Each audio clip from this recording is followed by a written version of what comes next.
You're listening to the Journey podcast. How can recognizing harmful patterns transform your path to self-discovery? Find out more in today's deeply personal episode. This episode contains adult subject matter and some listeners may be triggered by this content.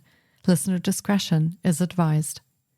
Hi, I'm Petra Brunbauer, and with decades of experience with sadness, pain, anxiety, and stress, I finally figured out how to leave all that behind. And this podcast shows you how to break free permanently so you can reclaim your sanity and find the self-esteem and energy to go after the life you desire. With real talk about mental health, holistic healing, and the tough journey of coming out the other end. This is the Journey Podcast. Welcome to today's episode. In this episode, we tackle the challenging and often misunderstood topic of narcissistic abuse. Our guest, a survivor who spent nearly 3 decades in a relationship with a covert narcissist, shares her powerful story and insights gained from her profound experience. We'll explore the subtle signs of narcissistic abuse, its long-term effects, and paths to healing and reclaiming your life. Whether you've experienced narcissistic abuse firsthand, suspect you might be in a relationship with a narcissist, or simply want to understand this kind of trauma better, this episode offers valuable perspectives. Gain awareness about narcissism, learn how to recognize its patterns, and discover ways to find your voice and strength in the face of this challenge. Mia Hanks is a survivor of narcissistic abuse. She was married to a covert narcissist for 29 years and has recently published a memoir about her experiences. Mia is hoping that her story will help to spread awareness about narcissism and help other victims find their voices. Let's meet Mia Hanks.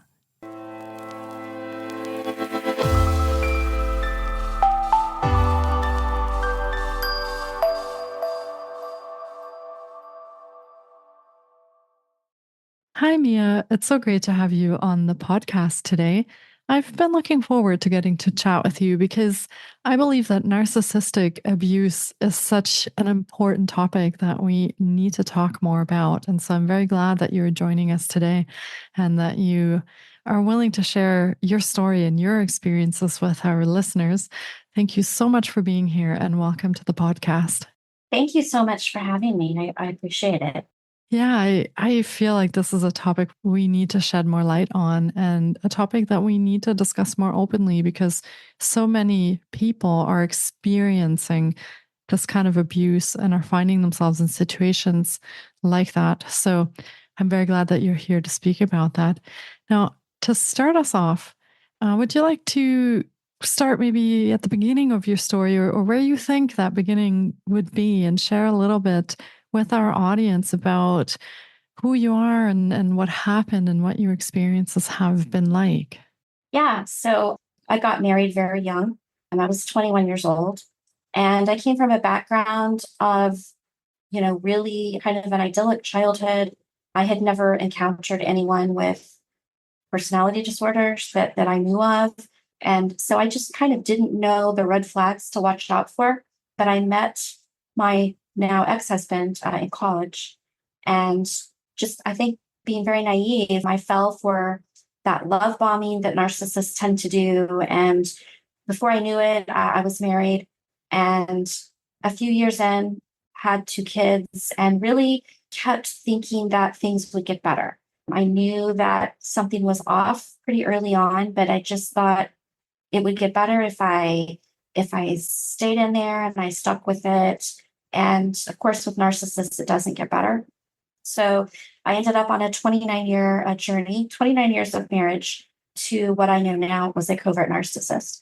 So definitely a long road. But a couple of years ago, I was able to basically break free and start a new life and kind of learn how to live again. So that's where I am right now. Thank you for sharing that with us. And wow, what a journey you have been on. And a long journey as well in that. Now, you mentioned covert narcissists. So Is that different than, are there different kinds of narcissists? Or how would you say that covert narcissism is different, just so our listeners can get an idea of what we're talking about? Yeah, there are some different types of narcissists. I think I've heard a different number. I think there are about five different types. What I'm familiar with is the covert, obviously. And it's a little different. When we hear the term narcissism, we think some very outwardly pompous, arrogant person. And honestly, the term is overused. We all, as humans, have some narcissistic traits, but narcissism is completely different. And then covert narcissism is even more different. So, a covert narcissist to the outside world, they are very humble and kind and generous. They're wonderful people. Everybody thinks they are anything but a narcissist.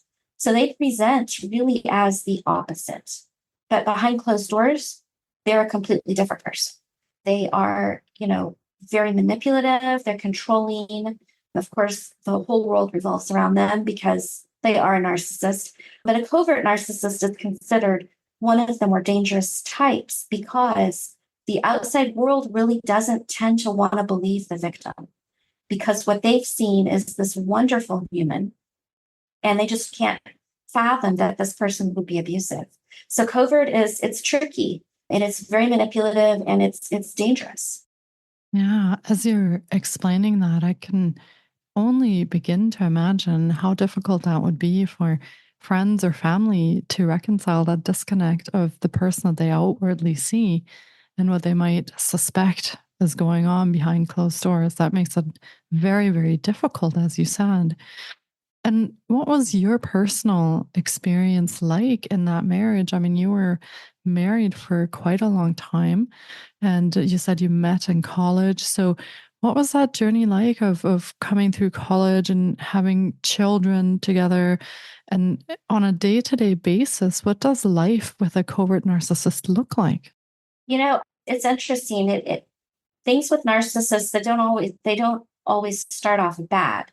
It sort of snowballs, and it's part of that manipulation that as time goes on, things get more manipulative, more controlling. Day-to-day life, not every day is bad, right? And that's why victims tend to stay for a long time. Not every day is bad, but when it's bad, it's terrible. But at the root of every day is this underlying control, micromanaging and controlling. And day to day life, it ran smooth as long as everything went his way. It had to be his way, his ideas, everything had to revolve around him. And as long as I was willing to comply with that, he was happy and it was all good. But narcissists don't take the word no very easily, and they don't want their plans to be inconvenienced. They don't want to be inconvenienced. So as long as you can give up yourself, I guess you can be quote unquote happy with a narcissist. Obviously, you're not happy, but it's just basically a daily grind of sacrificing yourself, your needs, your wants for another person. And it becomes exhausting. Yeah. And you also had children together. So how does that fit into living with a narcissist? I would imagine that your children are older now, and at some point they may have become aware of some of the things that are happening in the home. So how does that change the dynamic when there's children involved, or maybe even children that turn into older children and teenagers that might recognize some of what is happening? Did that change anything for you? And it does. It's hard because with a narcissist, they want 100% of your time, 100% of your attention. Everything has to be focused on them. So when you bring children into the mix, it's a juggling act. For me, there was not enough of me to go around. Narcissists will tend to be jealous of their own children. So the time that we spend taking care of our children's needs, the narcissist is sitting over here fuming because that's time being taken away from them. So it really becomes a balancing act. It's an exhaustive balancing act. My kids are older now; they're both adults, and they have adjusted very well to the divorce, and they are very happy. They're actually glad that this divorce happened. They wish that it had happened many years ago, but it didn't. And they both realize what is going on with their dad, but they both have a good relationship with him. I mean, he is their father, you know. So, but they very much recognize that he has this personality disorder, and we've had gotten to have some good conversation, you know, about it. And it's nice with the kids being older. I can actually talk to them about these things and help them to have a better understanding. So yeah, they're both of my kids are in a really good place right now. That's really good to hear that they are integrating the things that have happened and working with and actually making sure that their lives are affected in a positive way through trying to understand some of those things. And what was that like for you during the time that you were married? I'm just trying to imagine what that would look like. Could you still work, or can you still go to the movies or meet your girlfriends, or all of these things that your partner would then become jealous of? Or what does that look like being in a relationship like that? Yeah, I mean, you know, I didn't have very many friends. And as a couple, we really didn't have many friends at all. I spent a lot of time with my parents. He was always very jealous of that. So, I mean, I did have my own time, so to speak, when he was working. But basically, if he was home, he wanted my undivided attention. So, yeah, I mean, there was some break there because he did go to work every day. And so that was probably a saving grace. You know, it gave me a little bit of downtime. But of course, you know, I was raising two kids as well. And when you have children with a narcissist, you will feel like a single parent.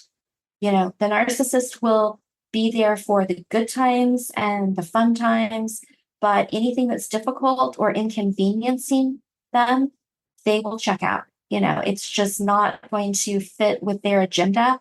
If there's a problem or if something comes up unexpected, that's just not how they roll. And so it does become, like I say, that balancing act, that juggling act all the time. But probably the fact that he did work, you know, it gave me a little bit of a reprieve, and definitely that was needed. Yeah. And how did that affect you mentally and emotionally? You mentioned a few times it's exhausting. And how else did you experience that? And I also could imagine that maybe you were being affected in your physical health as well, because the situation is not very healthy on many levels. So how did that affect you being in that relationship, in that marriage? It had a huge effect. So, you know, I basically, with a narcissist, you kind of have to walk on eggshells 24/7. You know, you're trying not to trigger them.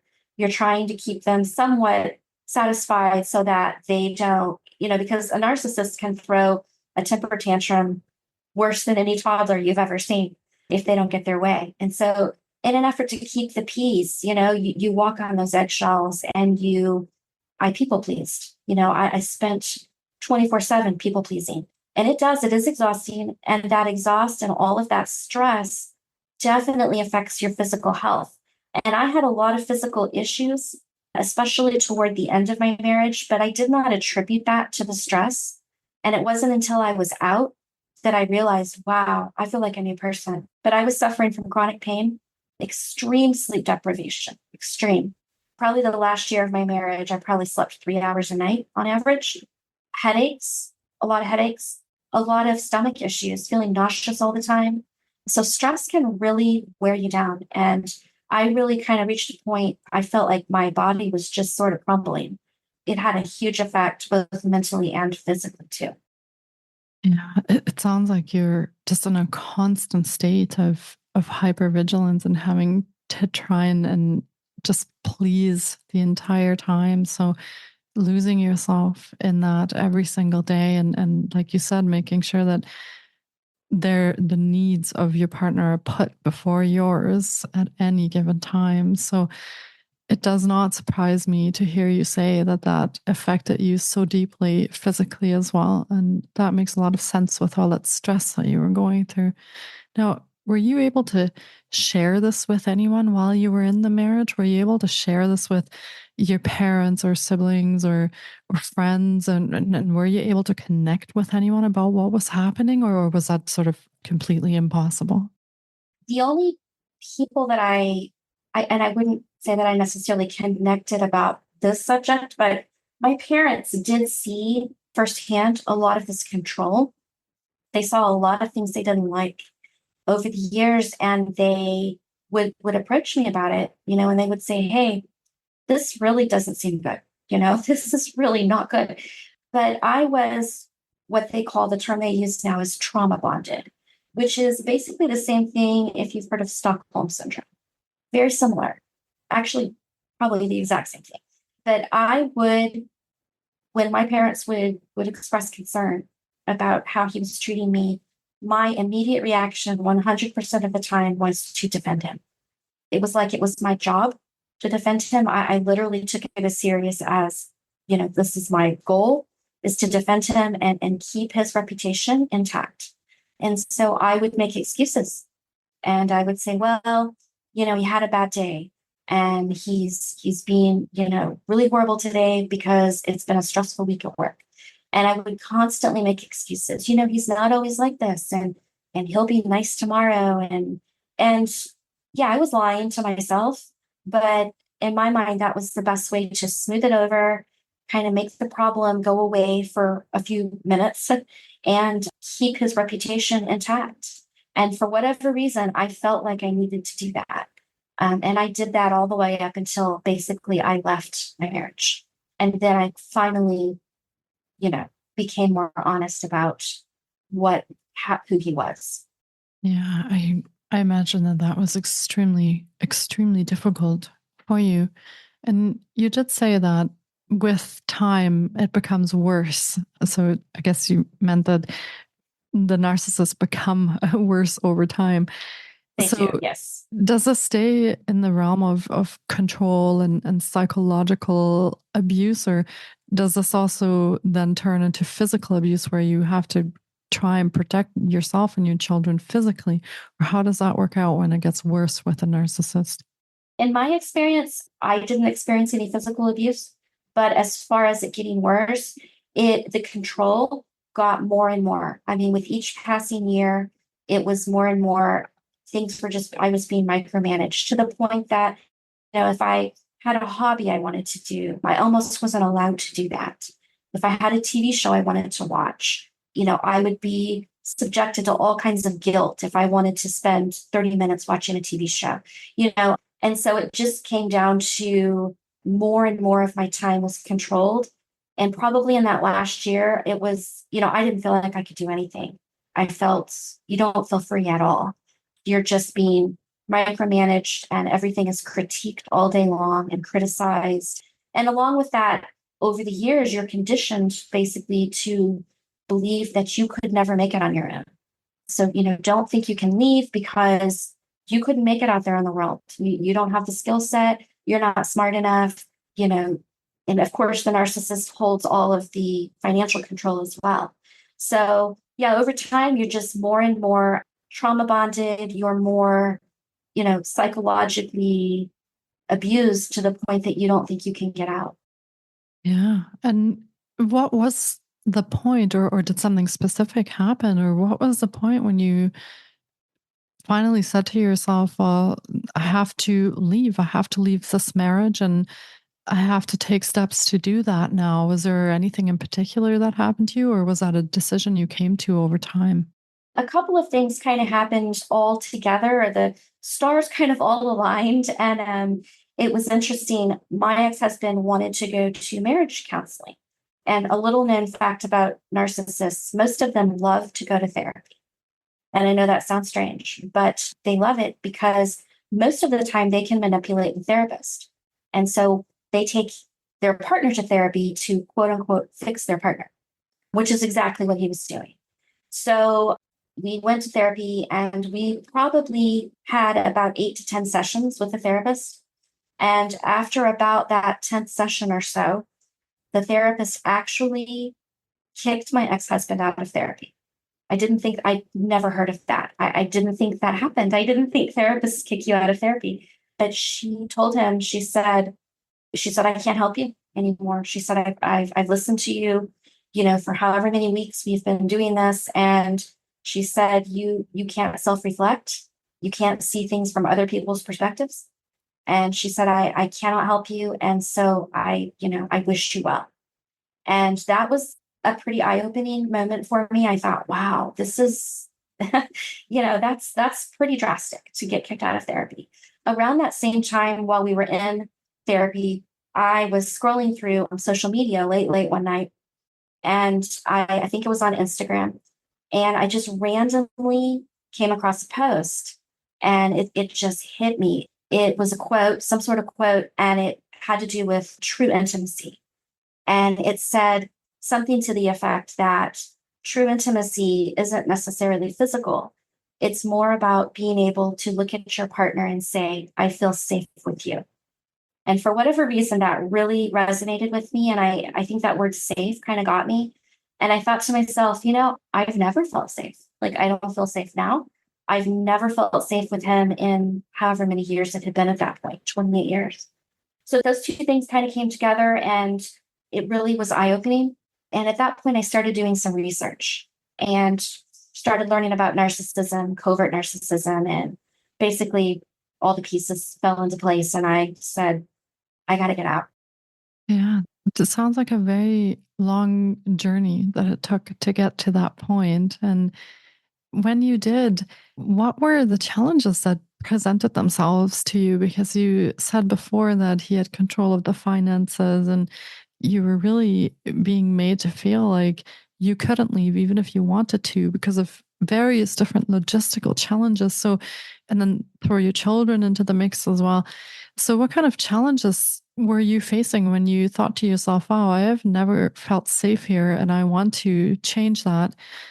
How did you make decisions about what steps to take, and what did that look like for you? Well, I was fortunate in that I had my parents. And so what I actually did is I moved in with my parents. I just left, and my kids were both grown at this point. My youngest was finishing high school, but they were both, no longer minors.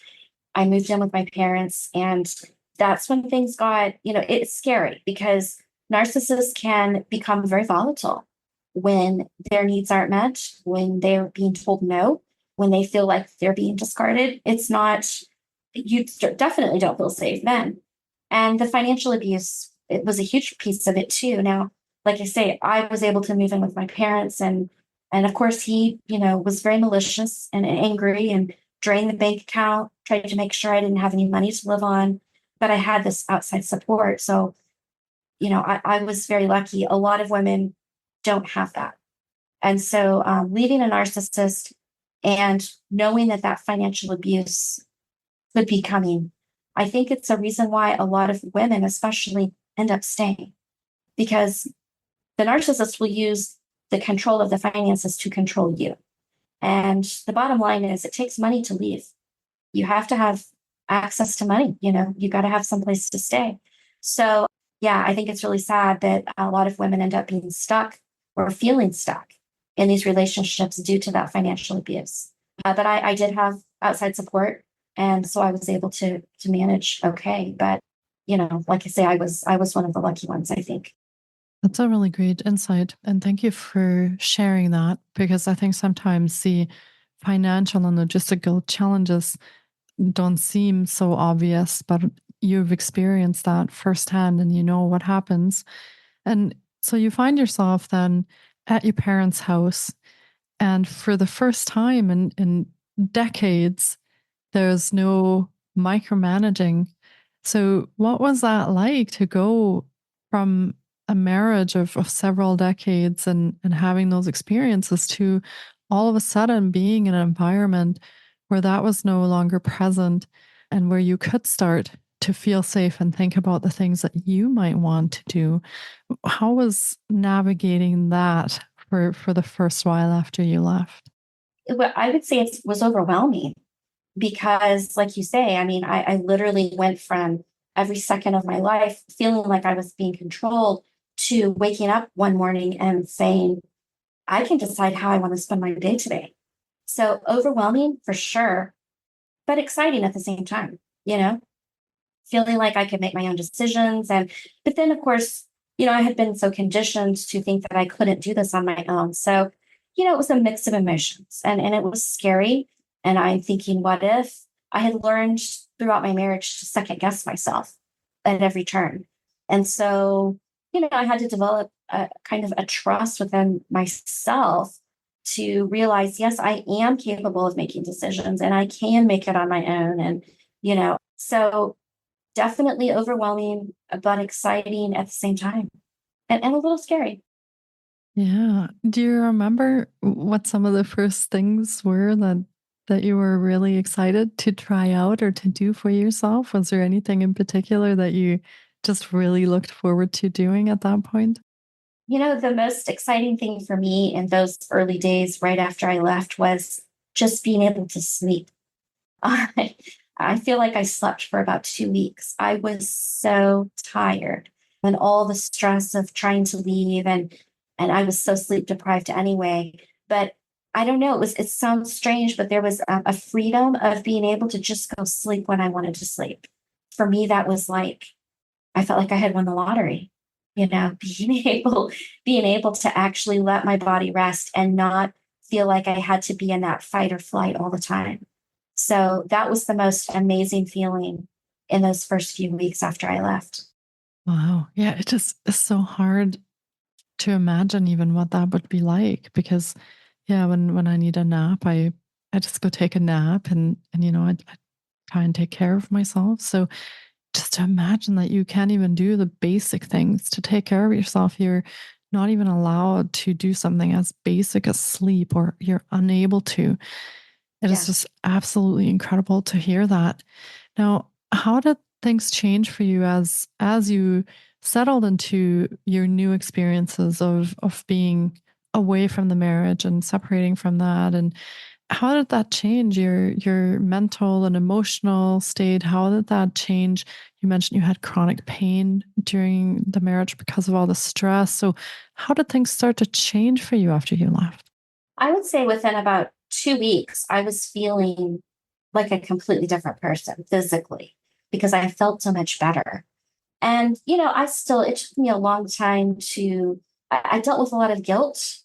I would question, did I do the right thing? Because, it's a scary step to take.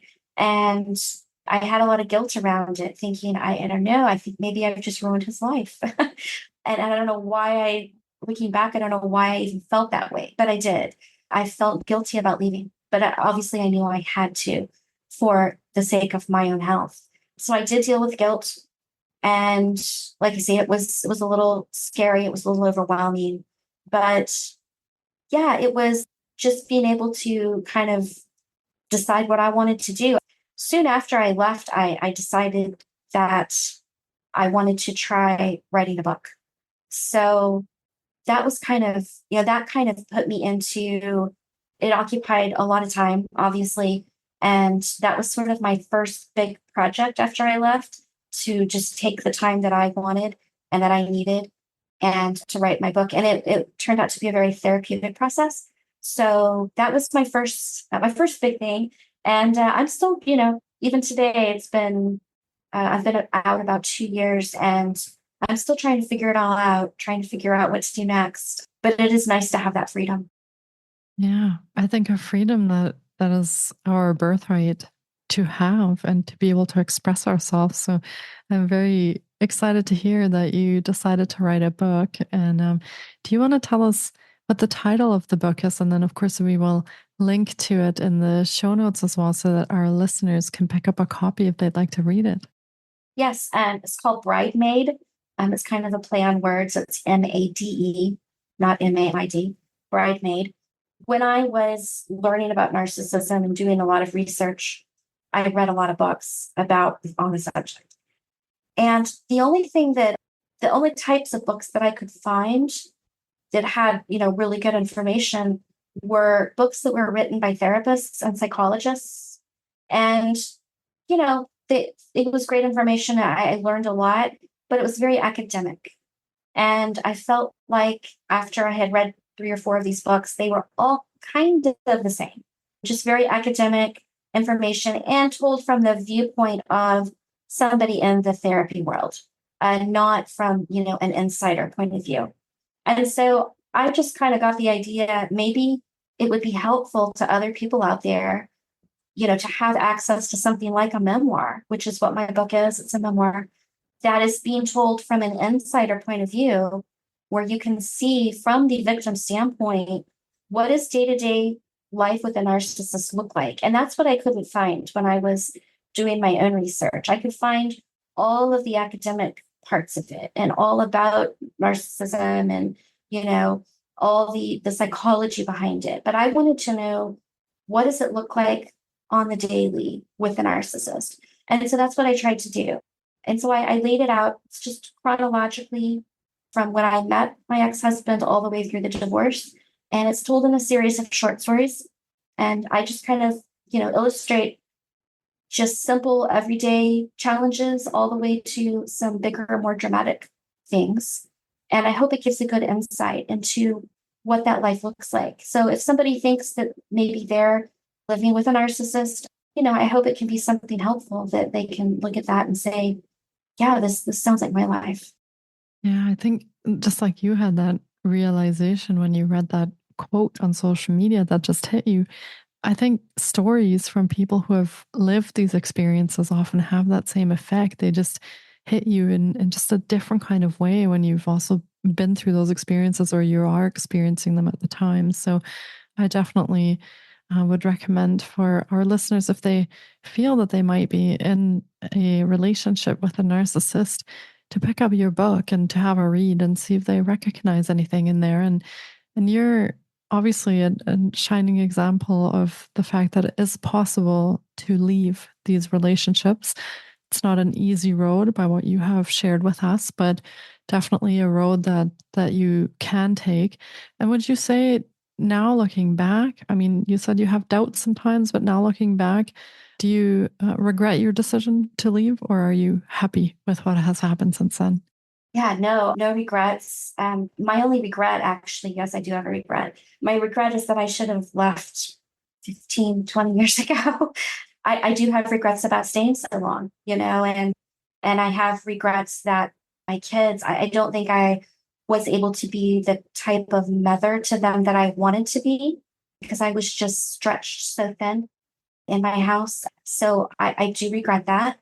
And I regret that they, grew up witnessing what a toxic relationship looked like, rather than being able to witness what a healthy marriage should be. So there's definitely regrets, and it all centers around having stayed for so long.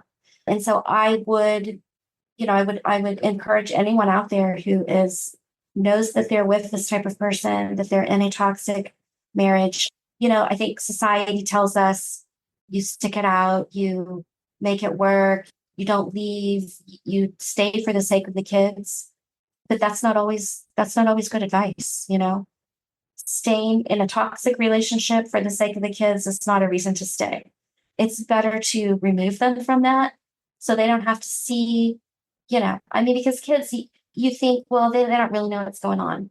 And because this was all very psychological, mental abuse, I would like to think they didn't know what was happening, but of course they did. They're more intuitive than we think. So yeah, I would just encourage anyone out there, if you're in a situation like this, don't delay. Just go. It's not worth trying to stay. And these kinds of relationships, unfortunately, just can't be fixed. And by the sounds of it, it will only get worse and it won't get any better. So the longer you wait, the worse it will likely get in that relationship also. Now, you said that you were fortunate because you had your parents as a support network and you were able to move in with them. Is there support available for people who would like to leave these relationships, but they don't have necessarily a strong support network or they don't have financial support? Are there resources available to make that possible for them to leave? Well, I know there are, yes, of course there are shelters. And if that's what you have to do, it's better, I think, to get out and go to a women's shelter than to stay in a situation like this for any longer than you need to. I did not have to utilize those resources, but fortunately I do know they're out there.